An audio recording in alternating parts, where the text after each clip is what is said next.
Good morning, and Stephen, good evening to you.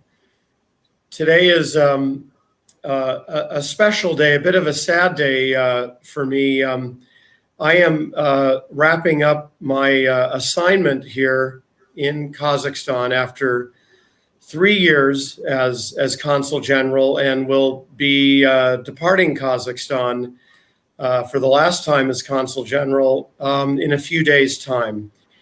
And I've introduced Stephen several times over the last year for the philosophical talks that he's conducted, but I wanted to come and do a an introduction today because I wanted to express to Stephen, on behalf of the U.S. mission, and that's the embassy in Kazakhstan and our consulate, our deep appreciation for your time. Stephen volunteers his time and does this from California late in the evening.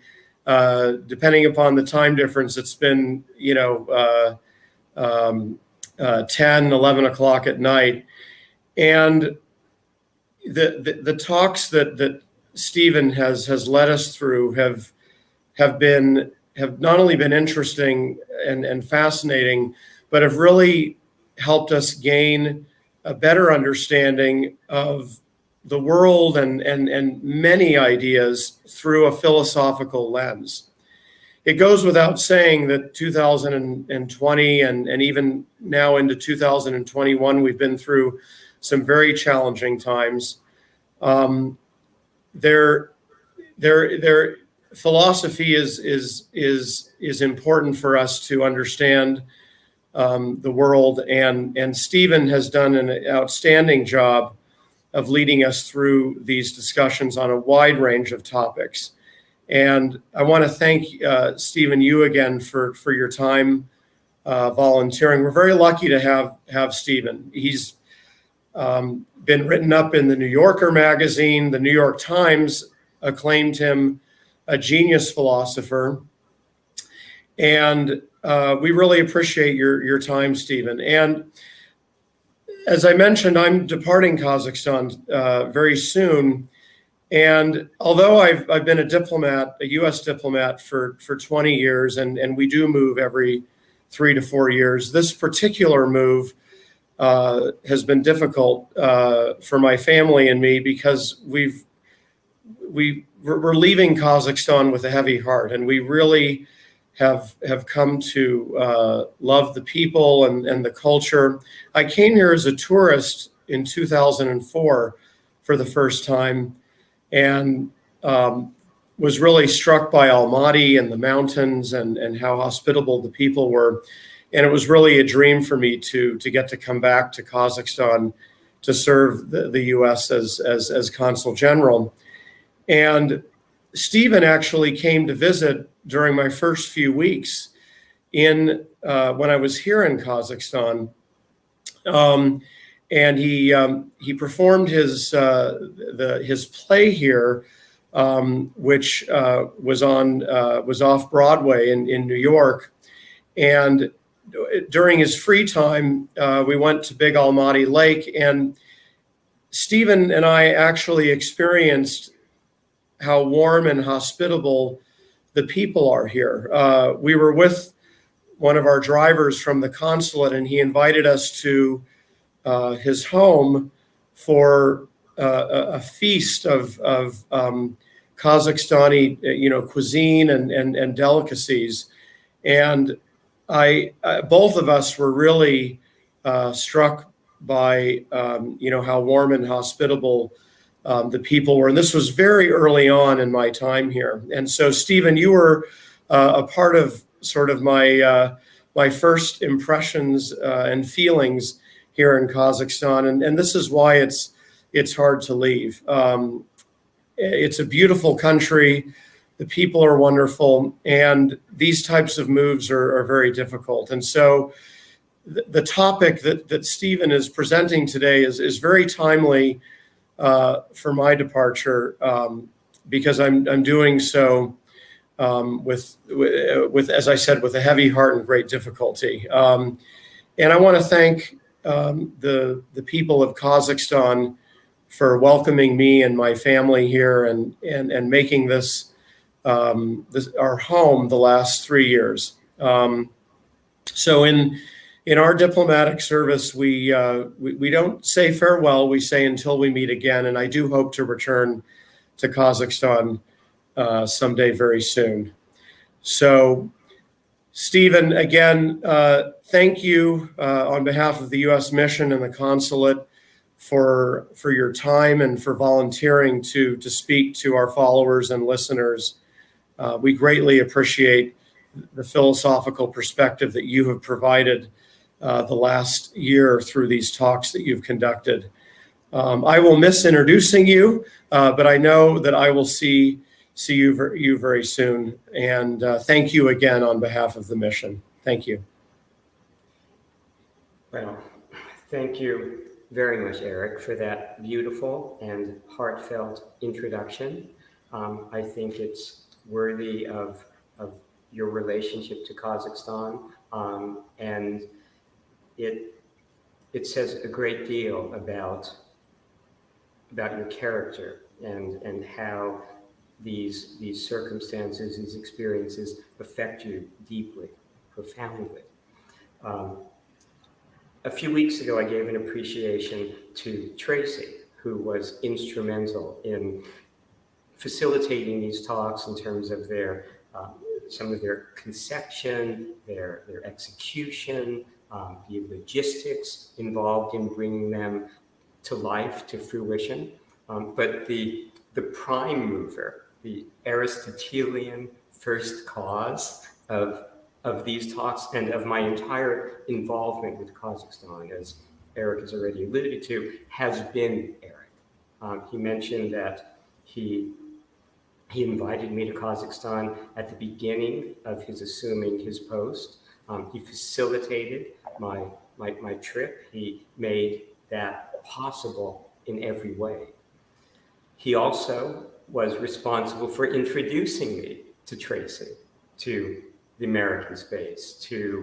He facilitated the performance I gave. He's been a constant presence in not just overseeing this process, but he's been a source of ideas. He's been a source of topics. He's been important in helping publicize the talks, in notifying, alerting people about them. So none of this would be happening without Eric. And Eric and I are friends. And so even though this aspect of our relationship is coming to an end because of Eric's leaving Kazakhstan, my personal relationship is not coming to an end. And my relationship with Kazakhstan is not coming to an end. I mean, I intend as long as I'm offered this platform, as long as the staff at American Spaces, at the American Consulate in Almaty is supportive of this enterprise, I am committed to continuing these talks. So, but again, all of this has its source in Eric, what Eric has done for me. So if you are appreciative of these talks, of what I'm trying to communicate, you owe Eric a profound debt of gratitude, because without his involvement, without his facilitation, without his ongoing commitment, this would not have happened. So Eric, thank you so much. And again, I wish you the best of luck. But again, for us personally, it's just another stage. So, yes. Kierkegaard, a philosopher I like to quote, talked about stages on life's way. Well, it's another stage on life's way. But nevertheless, it has elements of challenge and sadness. And And so that is the inspiration for tonight's talk on the philosophy of parting and absence, to which I gave the subtitle, Do Not Suffer That It Ends. And this talk is going to be really in two main parts. I'm going to be discussing some of the philosophy of absence and parting, but then at the very end, I'm going to be reciting from a philosophical work of mine, the Books of Joshua, which concludes with a summary of my philosophical work, philosophical perspective at the time at which the Books of Joshua was written, about 12 years ago or so now. It's written in poetic form, and so the music conveys a lot of the meaning of the philosophy. It's one of the things I find most comforting. And so, since parting and absence are challenging, I thought I would conclude this talk with what I find the most comforting representation of my philosophical work. And again, even though it's philosophy in poetic form, philosophy is challenging, poetry is concentrated and challenging in and of itself, the two together are especially demanding on a listener or a reader. One doesn't need to understand all of the ideas in detail. One just has to sort of sense the music.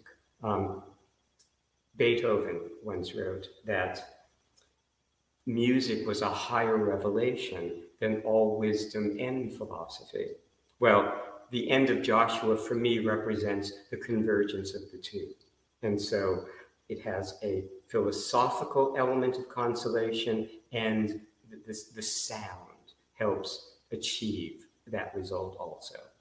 Okay, and I mentioned this at the beginning because it is rather long. It's going to take me about 10 or 11 minutes at the end of this talk to recite it. But I just ask your forbearance that I think it's worth the experience in terms of the consolation it provides, partly from the sound, the music of the language.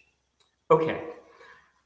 When issues of parting and absence present themselves to me, I immediately think of the composer Mozart, Wolfgang Amadeus Mozart, who lived an itinerant life. He was traveling constantly. He was a child prodigy.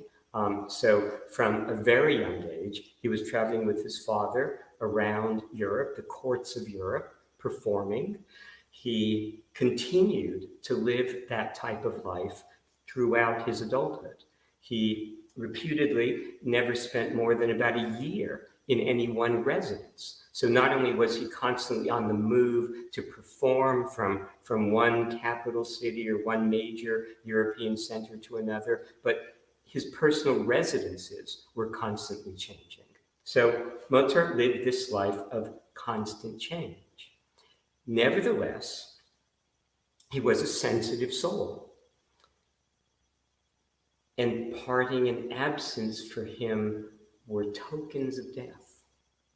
So that every time there was separation, every time there was a relocation, every time there was a travel, even if it was only for a short period of time, it would reduce him to tears. So it's a challenge. Parting and absence are challenging to human beings. I'll talk in a little bit about some of the reasons why. But at the same time, I wanted to give you a little anecdote that also connects to Mozart that represents the philosophic response to the challenge. Okay, now I'm going to be talking about this also a little bit later, but I want to set this up in terms of how I was introduced to the nature of the solution. Okay?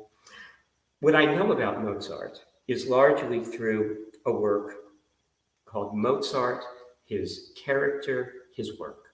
It's considered one of the great works of musicology, one of the great studies of the life and the achievement of a composer.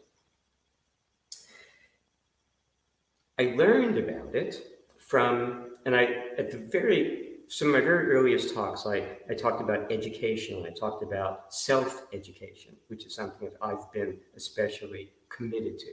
I flourish when I'm learning on my own rather than in social situations. Like the pandemic for me and its demands would have been something that was compatible to my basic spirit. But when I was teaching myself as a teenager about classical music, because I didn't grow up in a home where my parents listened to it, I wasn't introduced to it, even in school. But I became curious about it when I saw the film 2001: A Space Odyssey by Stanley Kubrick, which has a classical score. Well, I started listening to a classical radio station, and I had at the time, the main reference work available to people was the Encyclopedia Britannica. We didn't have the internet yet. But I did have an edition of the Encyclopedia Britannica that was an endless source of knowledge, inspiration, understanding. I read many of the articles, again, when I was very young. The article on Mozart had a little bibliography, as many of the articles did, and the first work that was cited in the bibliography of this article was Mozart, His Character, His Work, written in 1947 by A. Einstein. And I was immediately taken by it. Now, when I was growing up, I'd been doing science before philosophy, and the scientists that I studied the most, that I read the most biographies of, was Einstein. So I knew that towards the end of his life, the last few decades, that his greatest scientific achievements were done early in his scientific career. He died in 1955. The last few decades, he was living the life of a public figure, a celebrity, an international celebrity, and he wasn't producing a lot of major scientific work. I also knew that he loved Mozart. He loved to perform Mozart on the violin. And in fact, I had a friend whose mother happened to be like an accompanist to Mozart, playing his violin. She was well schooled in music. She was a pianist. She would play the piano to Mozart's violin. So I knew also from that encounter the depth of the depth of Einstein's interest in Mozart and his music. Well, I wanted that book. I knew that 1947 was a good time, for him to have produced such a work, and I wanted his perspective on this composer that he loved so much and that played such an important role, really, in his creative life too.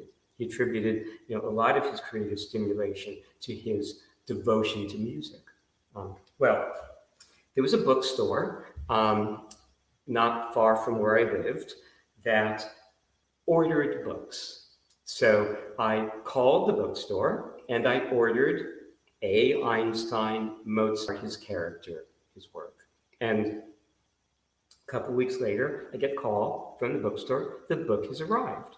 So I drive over there. At this point, I was about 16, so I just started driving. So I drove over to the bookstore, and in a brown sort of wrapper was this book handed to me, and I was ecstatic. I think it was really the first book I had ever specifically ordered. Okay, so there it was. I opened the wrapping. Mozart, His Character, His Work, Alfred Einstein. Not Albert, Alfred. Wow. I was stunned, right? I talk about convergence theory, a convergence theory of truth, where the more things that come together, the more things that converge on a particular result, the stronger the more robust that result is, or the higher our level of confidence in that result can be. Well, there were lots of things converging upon Albert Einstein's biography and study of Mozart, and they were all wrong. That was my lesson in presumption, and it was a stunning lesson that has not left me, to the point where I've written lots of aphorisms about presumption. We suffer that we presume more than we know to the end of time. We suffer not because what we know, and not because what we do not know, and not because what we cannot know, but because what we think we know, what we presume to know. I've written about hell being presumption, that the fundamental sin in the Garden of Eden was not the act of disobedience, but the presumption of knowledge that was facilitated through that act of eating of the fruit of the tree of knowledge. So, in any situation where there is pain, that includes physical pain, it includes psychological pain, it includes dealing with the pain of loss of any kind. Any type of pain points to, from a philosophical perspective, some presumption, some claim that we're making that cannot ultimately be justified because it is a claim ultimately about the future. And that rigorously cannot be substantiated. To go to an extreme example in terms of like mortality, and talk about that in a little bit, I wrote in Phalaris's Bull, the play that I performed in El Mahdi, when someone dies, what do you know? That they will not return to the end of all time? It's a presumption. Even our pain facing mortality is grounded in presumption, claims that we are making that we cannot ultimately validate, justify, because they are claims against the future, all future time. Okay, so now, in terms of the experience of parting and absence and change, which is what we're talking about, right, in broader terms, a philosopher that addressed that is Kierkegaard, the Danish philosopher that's been a profound influence upon my work from, again, a young age. Kierkegaard was a Christian, and even though he's seen as the progenitor of existentialism and ranks as one of the great philosophers in the Western tradition, in any tradition, he himself was writing from the perspective of trying to understand and trying to educate himself in the fundamental nature of the Christian outlook, the Christian perspective, the Christian eschatology, Christian Weltanschauung, worldview. He's written that all of his writings were his own education in Christianity. Towards the end of his life, he wrote a series of what he called edifying discourses that were primarily infused with the Christian perspective that he was, again, coming to terms with and helping his reader come to terms with. His final edifying discourse, which is probably the one that most affected me when I read it many years ago, is The Unchangeableness of God. And the title really says it all, that Kierkegaard was embracing a concept of God that was fundamentally grounded in unchangeableness, because change is traumatic. Change is Change is not, for Kierkegaard, the solution. It's constancy, it's eternity, an eternity of constancy. That's the solution. Well, there's a work that Kierkegaard wrote called Point of View of My Life as an Author. And towards the end of that work, he, as he puts it, has his poet speak about his career, his philosophical career. It's Kierkegaard writing as a poet, primarily at that point, not so much philosopher, but poet. And he composes a kind of epitaph to himself. And it goes, writes about his being someone who historically died of a mortal disease, but poetically of a longing for eternity, where uninterruptedly he would have nothing else to do but to give thanks to God. So again, what Kierkegaard is aspiring to, yearning for, is the absence of change. Right? That represents for him a fundamental solution to the human condition.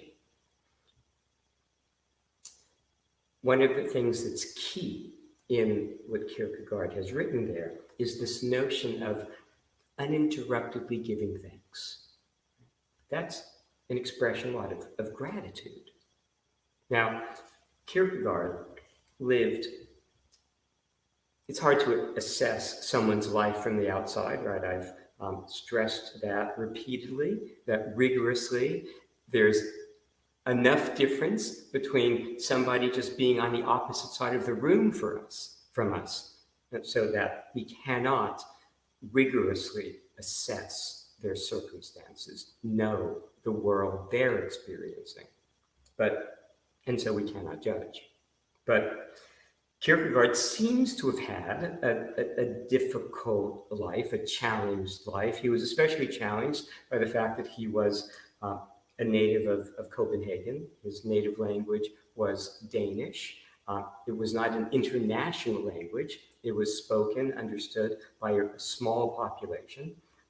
Philosophy, even though Kierkegaard was gifted at languages, knew a variety of languages, philosophy, as I've also said in the past, has only ever really been written in one's native language, one's native tongue, at the highest level, certainly. When it's been written in Latin, it's like during the Middle Ages, it's because people were brought up in Latin and in maybe whatever vernacular language might have been prevalent where they were living. But the point is, philosophy is such a subtle undertaking, such a difficult enterprise, that acquired languages don't allow for that subtle and discriminating evaluation of language as philosophy is being written. So Kierkegaard wrote only in Danish. And it was his eternal regret that even though he was celebrated in Denmark, the rest of the world didn't know about him.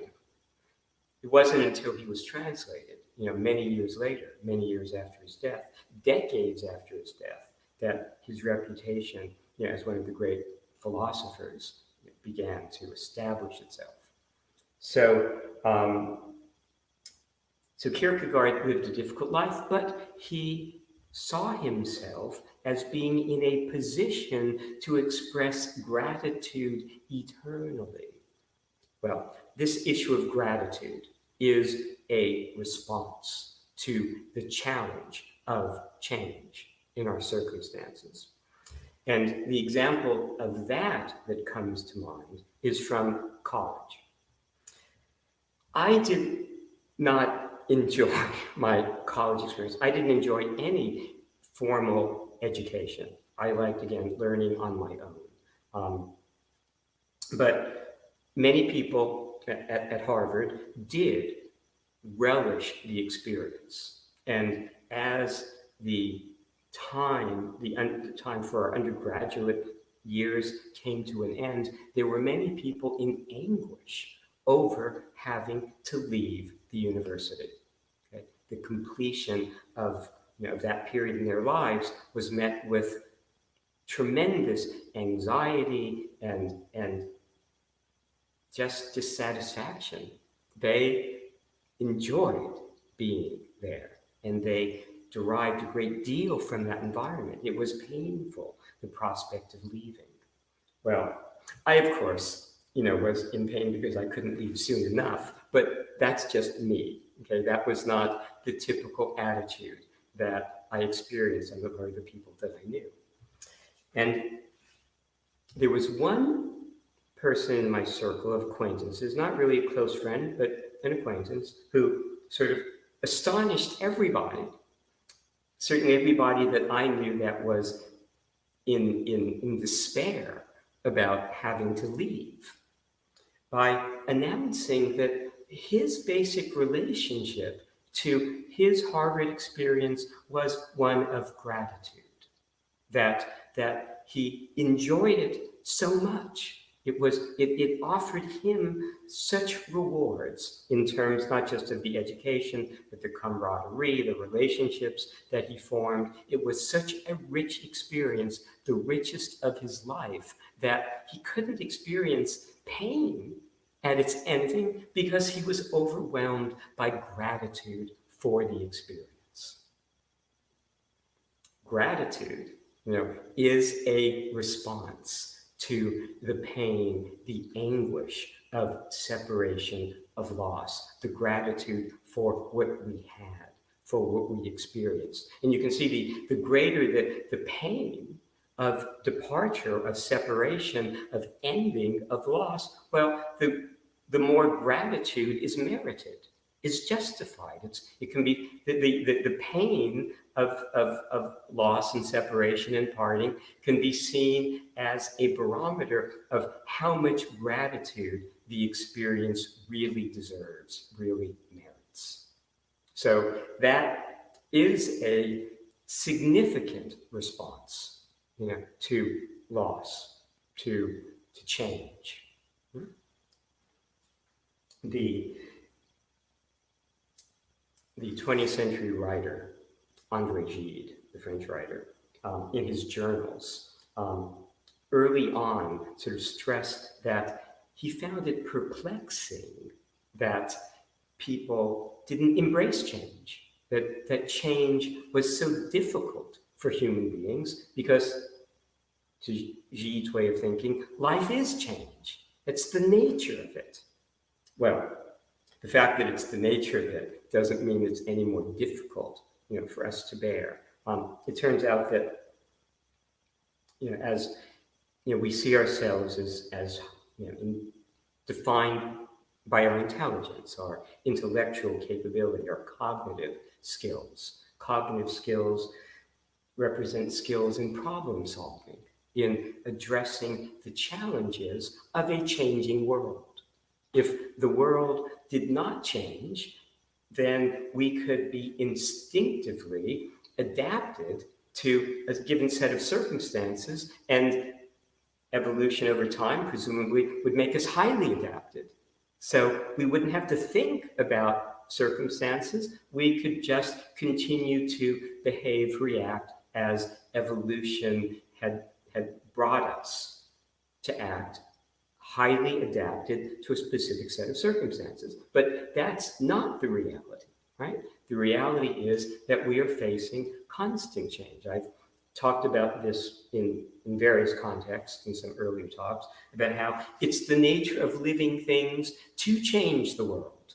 Even if the world were an environment that did not change prior to our introduction into the world, our existence would change it. The greater our numbers, the more we're going to change. That's true not just for human beings, it's true for every species. It's true for anything introduced into the world that's new. So change is inevitable. Our minds allow us to adapt, to solve the problems that change presents. But on the other hand, we do form attachments, right? We form emotional attachments. That's the source of the anguish that we feel when we have to leave, when we have to transition, when we have to go from one job to another, or one post to another, or one relationship to another, whatever it is that we're changing, right, is challenging to us because we become attached emotionally. What value does that serve? Well, we are social creatures, right? We flourish through social structures. Pascal, the 17th century French philosopher, famously wrote about our fragility, how we didn't have a capacity to compete with predators, lions, tigers, bears, right? But that our superiority, our ability to survive, was contingent upon our intelligence, and our intelligence facilitates, well, social structures as a social sort of as well, as social creatures. We can develop structures, social forms, social apparatus. Language is such an apparatus that facilitates cooperation, coordination of our activities, that allows us to cope with, address challenges of a natural world that we cannot easily cope with just singly, just on our own. So the attachments we form facilitate social structures that have enormous survival value. Human beings demand many years of rearing, right? We are born incapable of survival on our own. An infant, a child, doesn't have the capacity to deal with the challenges of life. The family unit provides the embrace that not only fosters education, but also protects and nurtures and provides all the essential elements needed for a baby, a child, a young person to survive. Well, in order for that type of unit, that family group, to remain cohesive, we need emotional attachment. So our tendency to become attached is something that, again, facilitates survival of the species, survival of the newborn individual, survival on many levels. And it facilitates social structures that allow us, broadly to survive in a challenging world. I've stressed that survival in general goes in one direction. It's heuristic, right? And it's facilitated by convergence, by bringing many elements together in order for a child to survive and flourish. Many elements, many aspects, educational. There's a whole list, right, that we could enumerate, need to be present. Well, survival is facilitated by convergence in a heuristic space. When I talk about heuristic, I mean something that helps us achieve or that moves towards a given end, a given goal. And among the principal goals is to survive, to continue in this world. What religions call salvation is in the opposite direction and tends to be contingent upon our individual circumstances and, from a philosophical standpoint, the rigor of that circumstance. So, when we're talking about a complete solution to the challenge of human life here and now, when we're talking about what religions have aspired to, when we're talking about salvation, we're talking about a different order of response to experience. And we're talking about a radical type of solution. One of the things that Kierkegaard emphasized is how radical Christianity is in terms of its response. The concept of God becoming human in order to redeem the human race. The message, of that individual is radically different from what people had heard before. All the great religions embrace radical responses. Philosophy, as I've emphasized, stresses the limit of rigor.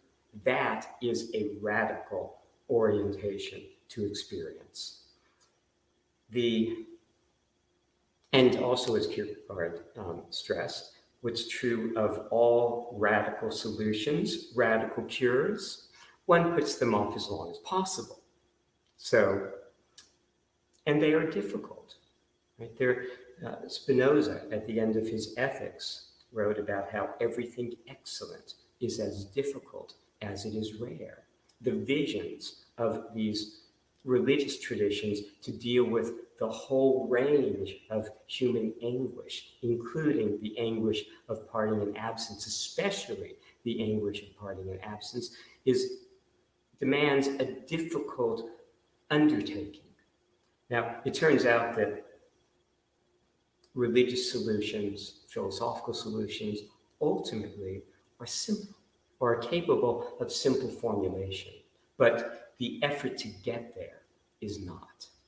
And probably the tradition that most directly confronted the issue of change and loss and separation and parting and the profound need for a deep response to those challenges is Buddhism.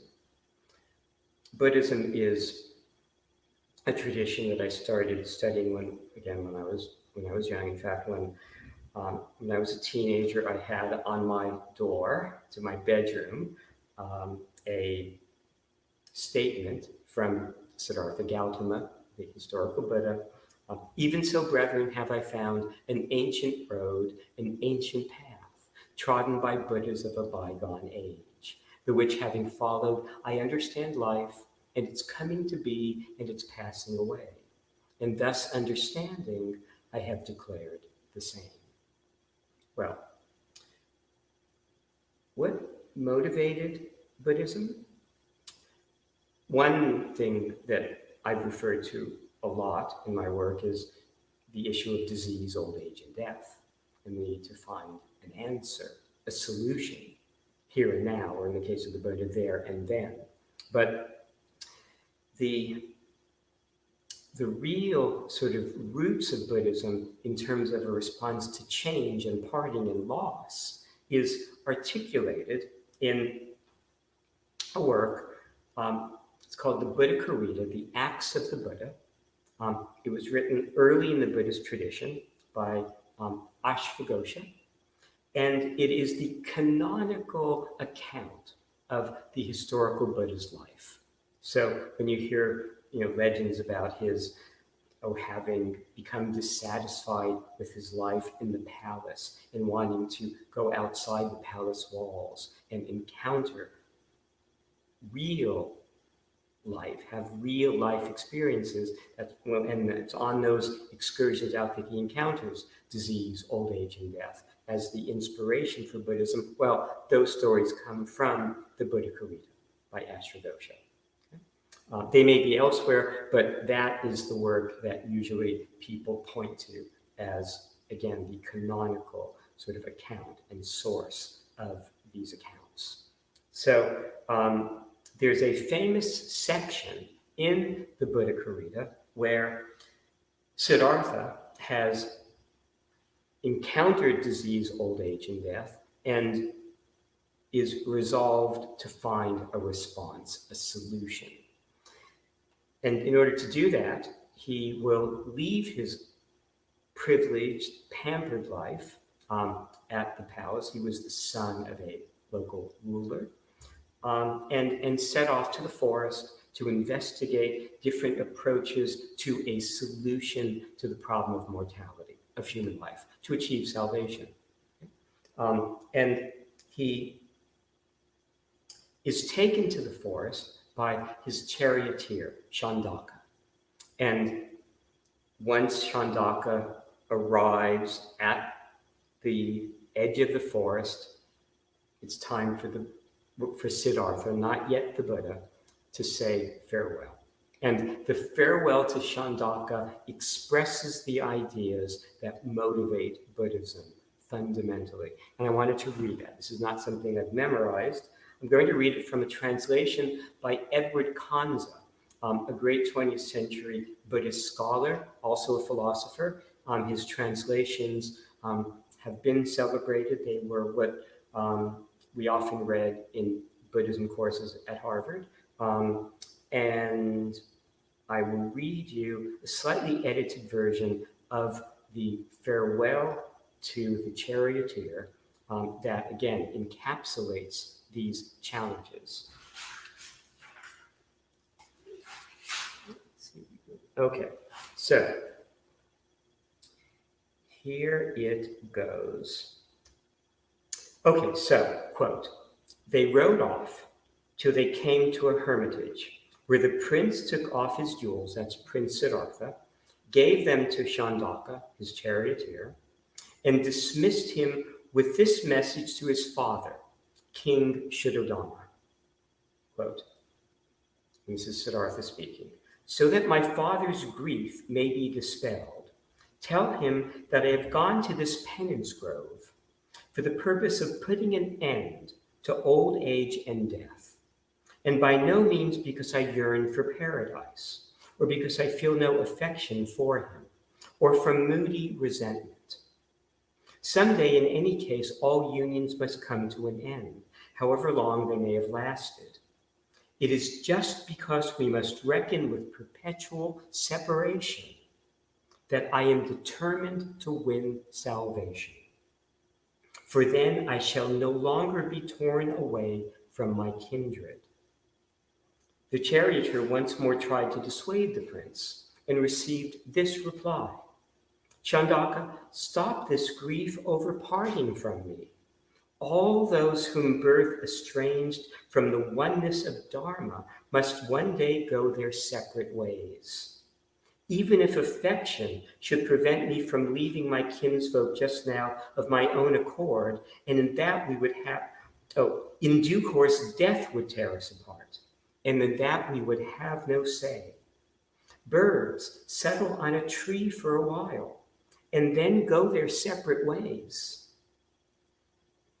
The meeting of living beings must likewise inevitably end in their parting. This being so, you had better go away now and cease, my friend, from grieving. And please give this message to the people of Kapilavastu.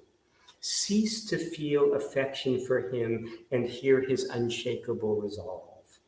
Either he will extinguish disease, old age, and death, and you will quickly see him again, or he will go to perdition because his powers failed him and he could not achieve his purpose."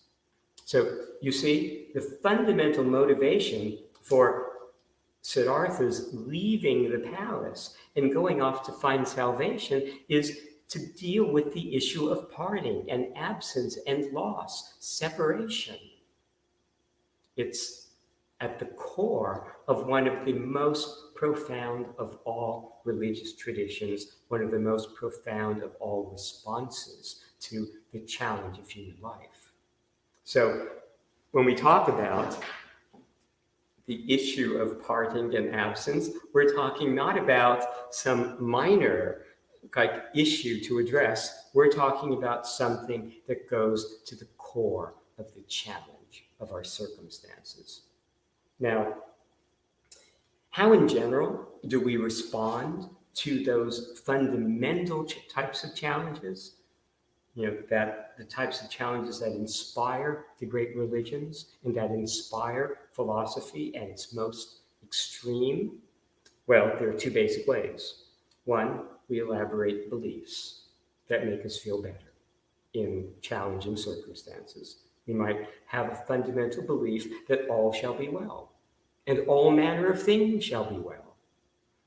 The fundamental aspect, really, of belief in God is the sense that the world ultimately is benign, is a place in which we are at home, and our fundamental interests will be served even if they appear not to be in the interim. That in the end, all will be well. Right? It's a claim against the future.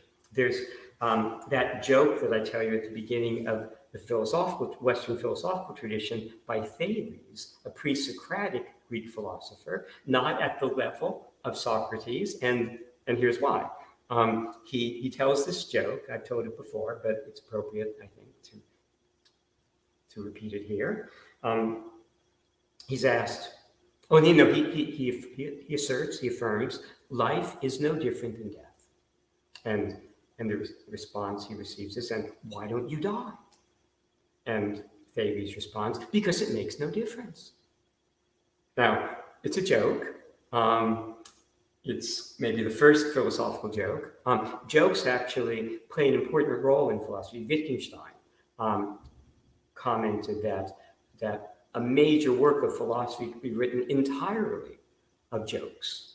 And there's a good reason for that philosophy attacks presumption, attacks our fundamental claims, and it releases us from them.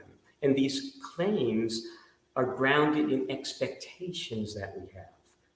And philosophy, by releasing us from those expectations, is performing a function similar to what humor achieves. A joke sets up an expectation that the punchline counters or thwarts, and we laugh. So a joke actually embraces a fundamental logic, to the philosophical enterprise and solution. So we can elaborate beliefs, okay? But beliefs are provisional. Oh, and in terms of that response that Thales put forth, that was actually the response that Michelangelo had to death. That this world he saw as beautiful. He assumed that the next world was conceived and designed by the same hand, the hand of God. So it's reasonable to think that will be beautiful too. Same response. That's not the philosophical response, right? Because the philosophical response does not make claims that cannot rigorously be validated or justified. It's comforting to think like Thales, or think like Michelangelo, that the beauties of this world will be experienced in the next. That's a comforting response. That's how belief functions. I have an aphorism: belief builds boats, right, that help us across stormy seas. Philosophy drains seas. Okay? It undercuts the assumptions, the presumptions, the claims that are the ultimate source of our pain. We think we know more than we do about where things are going. The Buddhist response comes down to a syllogism. I've talked about this also before, but the idea, the Buddhist analysis really, and we'll talk about this more, I think, some other time. I'll give a talk on Buddhism, or another talk. But the fundamental logic of the Buddhist response is that the real lasts. Dreams do not. They're not real. So it's an analysis of the nature of reality, partly infused by how reality contrasts with dream. Under the Bodhi tree, Siddhartha had a fundamental insight, sense that nothing lasted. Not even God. In the great religious traditions, in the writings of philosophers like Spinoza, writing about the nature of God, in Kierkegaard, God lasts. God is eternal. God is unbounded by time. For Buddhism, no. God also, if there is such an entity, is transitory, does not ultimately last. So the real lasts, nothing lasts. That's the insight of the Buddha under the Bodhi tree. Therefore, nothing is real, including disease, old age, and death, including all the things from which we feel that we are being separated. Everything. Another way to kind of address that is Buddhism was trying to undercut the sense of our fundamental concepts about disease, old age, death. That's the Buddhist response. In a nutshell, in a syllogism, in a logical form. But the problem with that is that second proposition, nothing lasts, is a belief. We can't know that.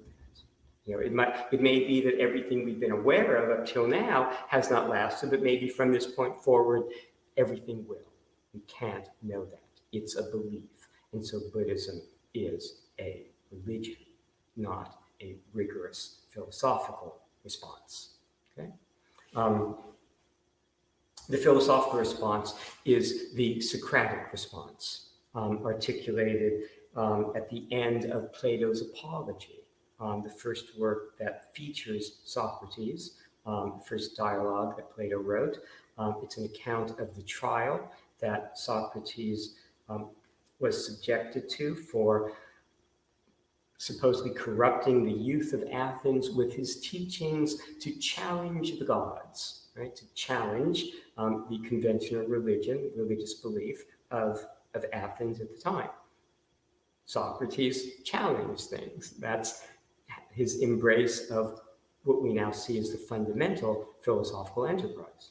Well, at the end of that work, Socrates says to his friends, he's been condemned to death. He says to his friends, and so we go our separate ways, you to live and I to die, and which is better, only God knows. That's the philosophical response. We don't know. We don't know what's coming next, but our suffering presumes that we know something fundamental about it that we cannot claim and cannot justify. There's an experience I want to tell you about in relation to coping with loss, change, absence, parting. When I was younger and before I really started developing the philosophy, I found every type of ending traumatic. Okay, that meant the ending of every evening I experienced as a trauma. If I went to dinner with a friend, I was in pain when the evening came to an end. If I went to a movie, I was in pain when the movie was over. Okay, every parting and absence, even at the end of a night, was for me a traumatic experience. I'm emotionally sensitive, right? I think in order to do philosophy, one has to be emotionally sensitive to the challenges, right, of the human experience. Siddhartha was. You have to be. Otherwise, you're not going to be challenged enough to try to develop cogent responses. So I was constantly challenged. And at one point, I've mentioned that I've done a lot of private teaching, private tutoring. One of my students, and this was in the late 80s, right around the beginning of my writing of the philosophy, was an actor. I was teaching some actors, people who were involved in television productions and movie productions, and so they couldn't go to conventional school. They needed to receive instruction, on a set. And one of my students was a successful, well-known actor that actually was close friends with Michael Jackson, the American singer-performer. This was around the time of the Bad album that Michael Jackson came out with. Well, one day I was over at this student's house, and there was a lot of activity on the phone because it turns out that they were making arrangements for the concert. And they were calling their friends and asking people that they knew they wanted tickets to go to the concert. And I was sitting right there, helping, this student. And they asked me, would you like tickets to the concert? And I said, okay. I was not a huge fan of popular music. I'd been to a couple of concerts, but Michael Jackson was a legend, right? And his performances were legendary. And so I went to the concert, and it was the most remarkable concert experience I've ever had. And as the night progressed, I was getting progressively sad that it was going to come to an end. Well, as I said, I had started writing the philosophy. The philosophy would come to me in aphoristic form. Right? I tended not to try to engineer the philosophy. I like to have it come to me, after a period of natural gestation. Well, one of the aphorisms that came to me as that concert was coming to a close is the aphorism, do not suffer that it ends. It was not redemption. And it turns out that's been as comforting an aphorism as I've written. It applies to any set of circumstances. And there are a variety of ways to explain its meaning.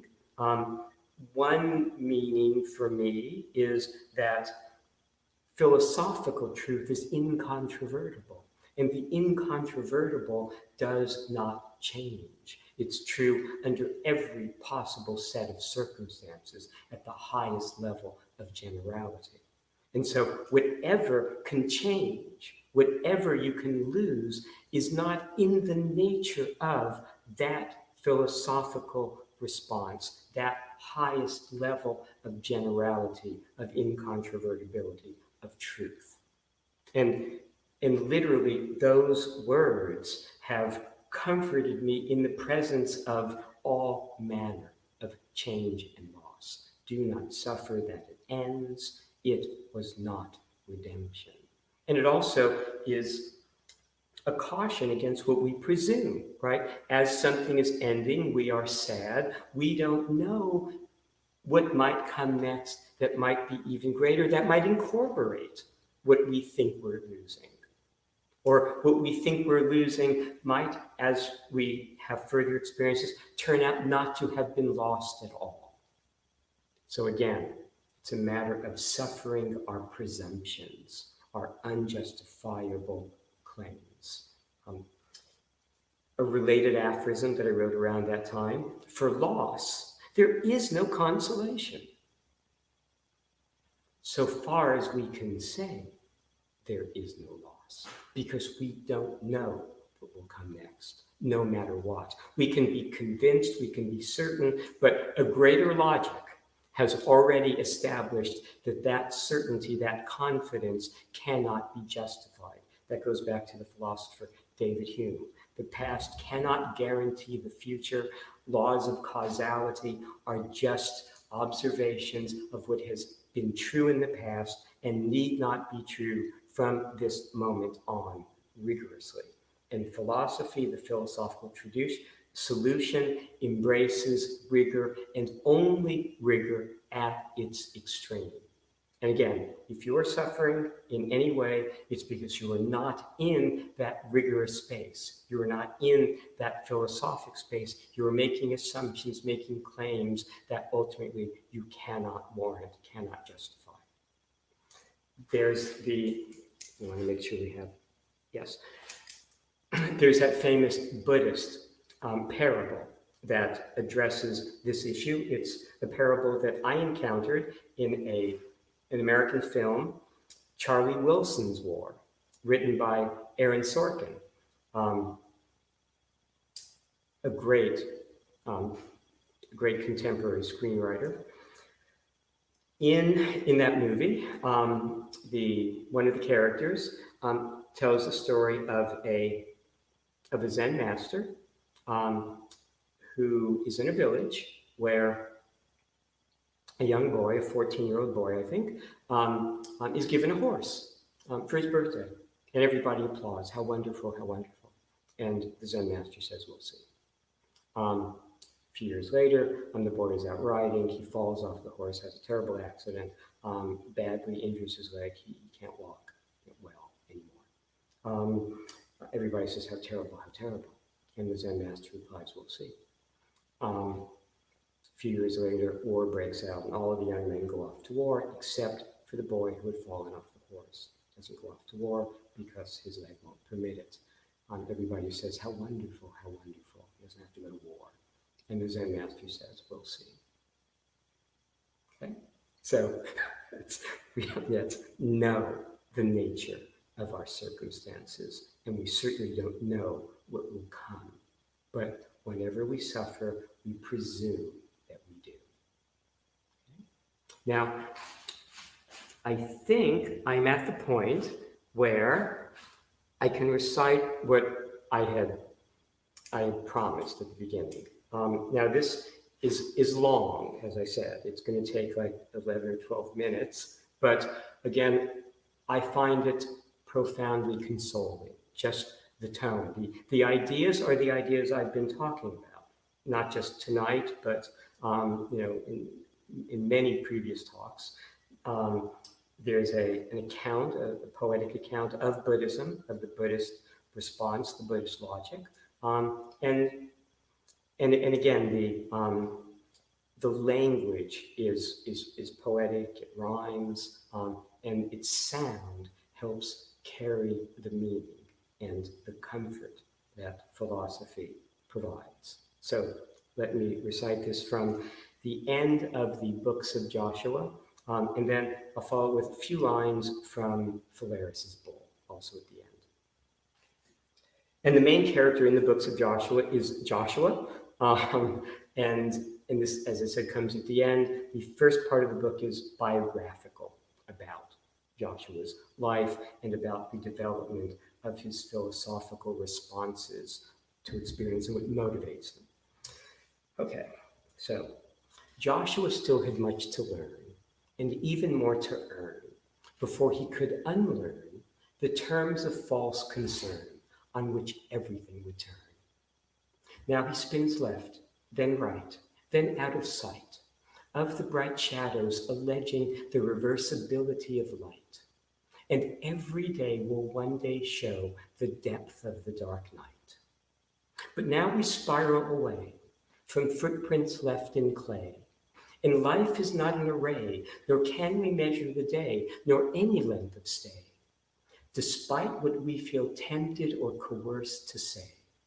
For the voice in the wilderness exacts redress of the devouring labyrinth of more or less. And this is what he must learn to confess.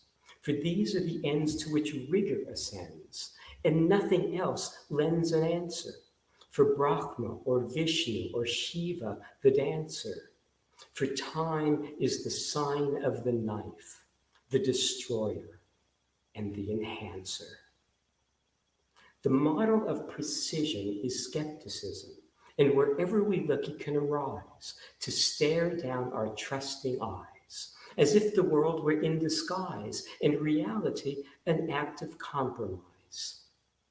And now we leave Joshua behind, to seek for that which he would find, those things for which he always pined, as Emily in mansions of the mind. But freedom, unlike justice, is not blind, and divinity remains the undefined. Let's sing a song, all hum along. Over and over, under and in, the game we lose, we also win. The path we choose debuts our sin. Angels refuse to mount a pin. Always by twos, odd worlds begin. A song can clear the air, webbed and in need of repair. As Sappho, that the dead could have such hair. But now, as the way narrows, of whatever can save us, in song or verse, abundant or terse, we must especially beware Siddhartha sought to end disease, old age, and death, here and now. But how? Not in a laboratory, through technology, certainly not 550 BC. But if not, then what? The reality extends to the limits of conceptuality and no further. But can we subject a concept to first-degree murder? That was the Buddha's attempt under the Bodhi tree, where he let fly the concepts of mortality in the land of the sacred cow. But how? For Aristotle, the syllogism was the model. The Buddha came before, but logic is a door. 1. The real lasts. Unlike the ephemeral shadows a dream casts. 2. Nothing lasts. What Siddhartha sees in the breeze of life's immemorial pasts. 3. Nothing is real. This is the seal the Buddhists reveal that peels away the skin of disease, old age, and death, the mask and breath of mortality, to steal freedom from the wheel. But does its logic anneal, regardless of how it makes us feel? For despite what we might wish, happiness is a parenthesis. Its second proposition is a supposition. Is it true? I ask you. It is a belief. And belief is a thief of despair, not a definitive cure for grief or every weight of care. As a gingerbread god may be a fraud, something we cannot necessarily applaud. Can we do better? Can we free ourselves with certainty from every conceivable fetter?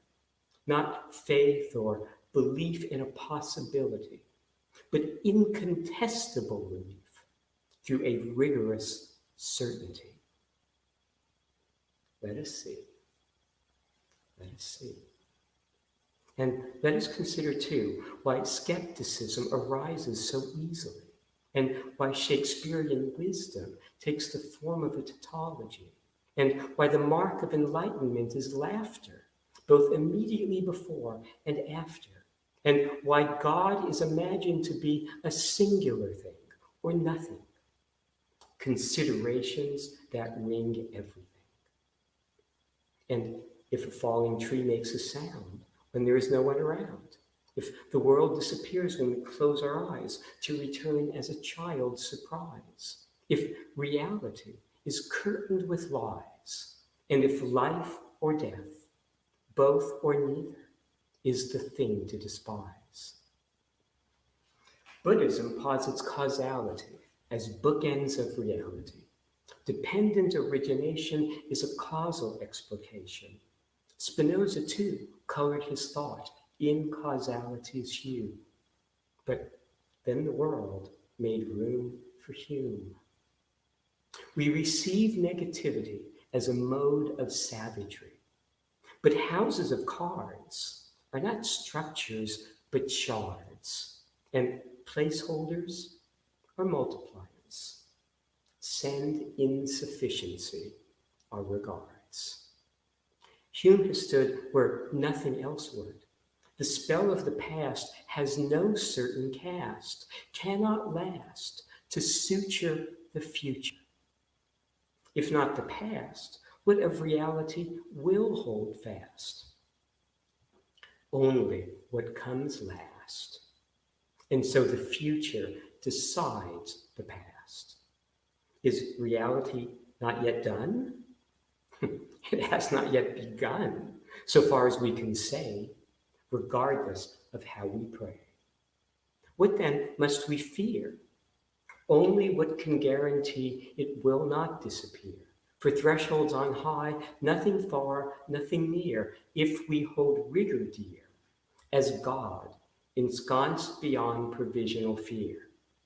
What can justify a tear? What we claim, there or here, that certifies what must appear.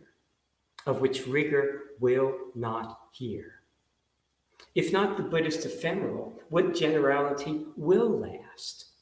A temporal fast, that the past cannot guarantee the future and the future decides the past. That God can change his mind and rescue or reverse what has been left far behind, even as to a Holocaust and everything ever lost. And if you dare think otherwise, you do not view the future with untainted eyes, but everything you see is the devil in disguise. And what you fail to realize is the source of what you despise in yourself and everything else, and the spring of all your tears and all your excoriating cries, and you will suffocate under an avalanche of cascading skies. And this is the tragic vision that undergoes revision in the practice of excision at the limit of precision. What of the story of our fall from glory? Presumption was the sin, not the act of disobedient kin, that not knowing what must come, we can assign an ethical sum, let alone an ontological one. For the ground of time will not allow the tree of knowledge to grow in any formal world that we can ever know. We think the opposite is so, but God through time says no.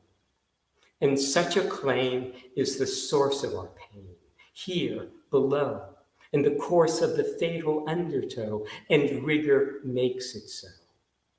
The condition of Eden is time. God's challenge was to live a non-presumptive paradigm, and we left it for a trail of pain, of which nothing in the end could remain but blades of grass growing strong in the rain. And so traditions can linger in error in the guise of a secret sharer. Gauss is the name of a mouse that had its run of the house, until a fire inflamed desire that Caspian seas couldn't douse. And so we clear the air of every possible care, as Jesus at a country fair, but still we must beware of a temporizing stare, must dare to challenge every moment, everywhere. For salvation is extreme as life to dream, and God is a logician, magician, mathematician, working assumptionlessly, circumscribed by certainty. And reality is epistemology, as Socrates would see, and how we describe an observable world decides heuristically what a fact shall be. Where everything converges, nothing emerges, not God, nor anguish, nor the sea, nor even you and me, and this too infuses reality. For one thing is nothing epistemologically, and that is how from nothing something can come to be, reversibly. The generality of meaning that we stretch to see rigorously. A rose is a rose, as everyone knows, but what deeper truths do tautologies disclose? With Cordelia dead and through tears that burn, Lear will discern as best he can that a man is a man, and this will have taken a lifetime to learn. But we have not yet seen how tautologies mean. Let's study an ocean in slow motion. A man is what? Tall, strong, a warrior, an heir, here, near, over there. As Eckhart's daughter, we can only stare and answer a man against expectation of predication, common or rare. It means as humor, by thwarting what we expect, denying our sense of what must come next. And knowledge is a demonstration of just such expectation, and its walls confine as prevarication, but rigor demurs, finding reason to doubt what we think must come about, as the past is a prison, and this the way out. We wallpaper the future with prints from the past and marvel that pain can last and last, as if guesswork were gain and rigor too plain, as if two things could ever be the same. But that they cannot is what we forgot in journeying far from Eden. And finally, there's a conclusion that is also with Phalaris's bull. It's short, so let me just complete with that. There's more to say for another day, without haste, but for now, a taste. The logic of our conceptual space from another direction, another place, sought in wisdom and in grace. The solution to the world epistemically inferred that 2 points are not equal to 1, and 1 is equal to none. This, the rigor of the Trinity, and every mode of divinity, and every claim to ever make, of every path we ever take. And so at last, we find our way back to the boundless fields of Eden. Okay, so that was long, but I think I wanted to give you a sense of the music, of the language and how that itself can console. And I think you see the ideas, are ideas that I've been discussing in different form, but presented in a concentrated but poetic form. Okay, so that brings this talk to an end, but we have some time, and I have a question from last time that I wanted to address. Very important. Thank you very much, Stephen. Thank you. Yeah, we have got a few minutes, and I think we can address the questions. Should I do the one from, the one from last time was, I don't have it in front of me, but it was about the nature of limits. Like, why does the human race sort of keep encountering thinking in terms of limits? Like, why is that our mindset? Why are we so seemingly committed to limits in such a fundamental way? Well, it's a fundamental question, and it goes to the core of certain philosophical issues. Namely, there are 2 types of spaces. There's heuristic space and there's epistemic space. Epistemic space is rigorous. It's philosophic space. It's a kind of a mathematical way to distinguish them. Imagine 2 points, 2 mathematical points.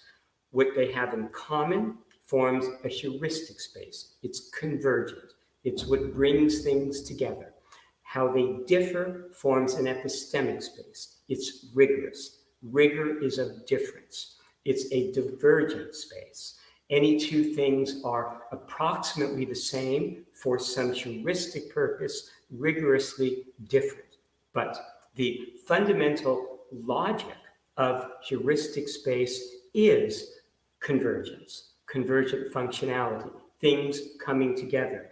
Things coming together form objects. Objects are clusters of experiences, past experiences, future expectations.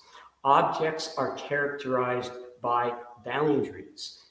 The boundary is the fundamental, the elemental convergence. And so the world that we see, the world of language, the world of society, the world that our mind oversimplifies to help facilitate survival, is a convergent space. And a convergent space is characterized by boundaries. And boundaries are how we understand limits. So we are seeing limits, we are experiencing them insofar as we are seeing, experiencing, thinking in terms of heuristic space, a space in which any 2 things are approximately the same. If you want to free yourself from that space, well, the brute reality, the true reality, is the epistemic reality. We exist by virtue of our difference from everything else. It's our difference that means, that's the basis of existence itself, that means that whatever has applied to someone else need not rigorously apply to us, including any boundary, including any sense of natural law. So philosophic space is fundamentally free, it's rigorous, it's divergent, it's unbounded. Heuristic space, the space of language, of social structures, of social cooperativity, the objective space that we see around us when we see objects at all, when we see tables and chairs and walls, that space, that objective space is bounded, is characterized by limits because it is governed by the logic of convergence. Now, I know that's a little bit of a sophisticated answer maybe, but I think it's good to go to the core of the problem, that issue of limits is fundamental to our non-philosophic response to experience. It's why the philosophic response coheres with, meets the religious aspirations for salvation. It is an ultimate freeing. And remember, the truth shall set you free. The truth that sets us free from all bounds, all presumed limits, is philosophic truth, rigorous truth. Okay. There. I think that's good for that. Now, do we have any other questions? We do. Okay. Yes, we do. Thank you very much, Stephen, for your reply. Let me just quickly show the comments. Hello, Daniel. This is our beloved guest who joins us weekly. Thank you very Yes. much, Daniel, for Hello, joining Daniel. us. Yes. Hello. Then the next question from him. Welcome to Almaty. Thank you very much. Thank you. And then we have Katrina. She's also our beloved. Yes. Yes, she joins us weekly. Weekly. Hello, Yes, it's very important. It's required now that she join us weekly. Yes. Hello, Katrina. She says, hello, everyone. Hello, Katrina. Thank you for your feedback. And then she sends us hearts. Thank you very much. We're Thank you really very happy much. to see you. We are deeply appreciative. Yes, all of us are appreciative because this is a collective effort, right? It takes a lot of people working together to make this possible. Yes, thank you. Thank you so very much.